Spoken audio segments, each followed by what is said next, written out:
কাজ করব, কোথায় গিয়ে রোগীর বেটারমেন্টের জন্য আমি কাজ করব, এটা আপনাদের কাছে আমাদের প্রশ্ন। আরেকটা বিষয়, আপনারা দেখেছেন করোনার সময় আপনার যখন সমগ্র পৃথিবী স্তব্ধ হয়ে গিয়েছিল, যখন মানুষের ঘর থেকে বের হওয়া নিষিদ্ধ ছিল, পাড়ায় পাড়ায় যখন লকডাউন, বাড়ি বাড়ি যখন লকডাউন, তখন একটা রোগী যখন মৃত্যু যন্ত্রণায় ছটফট করেছে, এই মেডিকেল রিপ্রেজেন্টেটিভ জীবনের ঝুঁকি নিয়ে তার বাড়িতে অক্সিজেনের সিলিন্ডার পৌঁছে দিয়ে এসেছে, আর কেউ রাখতে পারে নাই। আমরা করেছি।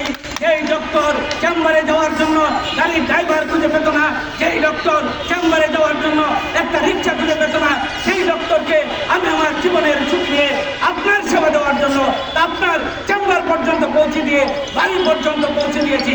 আমাদের অনেক সহযোগিতা সেই করোনার সেবাটি থেকে শাহাদাত বরণ করেছে প্রিয় ভাইরা আমার।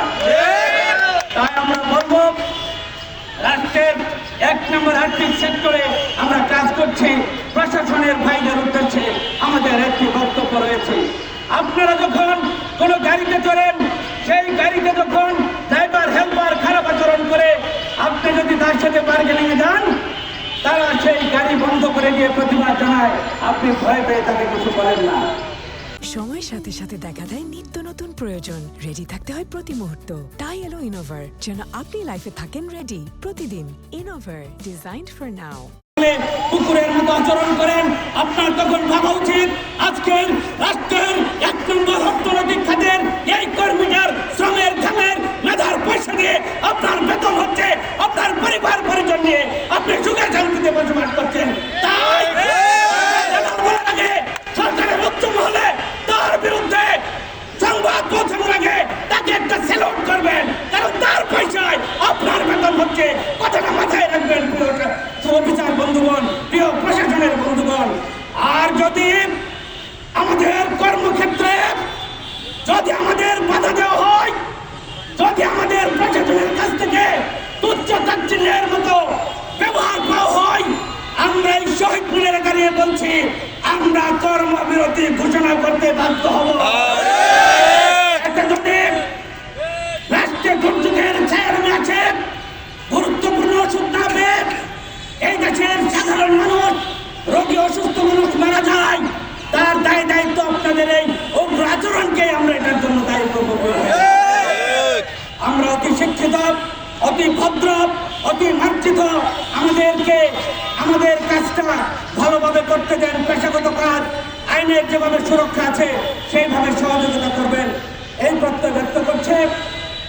আগামী 11ই মে সমগ্র বাংলাদেশের প্রত্যেক জেলায় উপজেলায় ওষুধ সেক্টরে কর্মরত প্রতিনিধিগণের জন্য পেশার মর্যাদা রক্ষা এবং ওষুধ কোম্পানির প্রতিনিধিদের নিরাপদ কর্মপরিবেশের দাবিতে সমগ্র বাংলাদেশের জেলায় উপজেলায় প্রতিবাদ কর্মসূচি ঘোষণা করছি। সবাই যারা আজকে এখানে উপস্থিত হয়েছেন, সকল সদস্যদের আন্তরিক ধন্যবাদ জানাচ্ছি। আমি আজকে মানববন্ধন থেকে বাংলাদেশ কেন্দ্রীয় বাজার সাধারণ সম্পাদক হিসেবে বাংলাদেশের মাননীয় প্রধানমন্ত্রী জনাব তারেক রহমানের কাছে একটাই দাবি জানাই, যেই সেক্টরটি বাংলাদেশের আর্থিক খাতে গুরুত্বপূর্ণ ভূমিকা রাখতেছে, এই ফার্মা সেক্টর, এই ফার্মা সেক্টরে সুনির্দিষ্ট একটি নীতিমালা, আমাদের কাজের পরিবেশ যাতে সুনিশ্চিত হয়, কর্মক্ষেত্রে যাতে আমরা নিরাপদ একটি পরিবেশ পাই, সেই জন্য আপনার প্রতি বিনীত আহ্বান জানাচ্ছি। এই সেক্টরকে বাঁচাতে হলে এই সেক্টরের জন্য একটি সরকারি সুনির্দিষ্ট নীতিমালা প্রণয়ন খুব জরুরি বলে আমরা মনে করি। আমাদের দৃঢ় বিশ্বাস আছে যে আপনি এই সেক্টরকে রক্ষা করার জন্য, আমাদের কাজের সুষ্ঠু পরিবেশ নিশ্চিত করার জন্য এই সেক্টরে, ফার্মা সেক্টরে একটি সুনির্দিষ্ট সরকারি নীতিমালা প্রণয়ন করবেন, এই আহ্বান ব্যক্ত করে আমি আমার বক্তব্য শেষ করছি। আসসালামু আলাইকুম।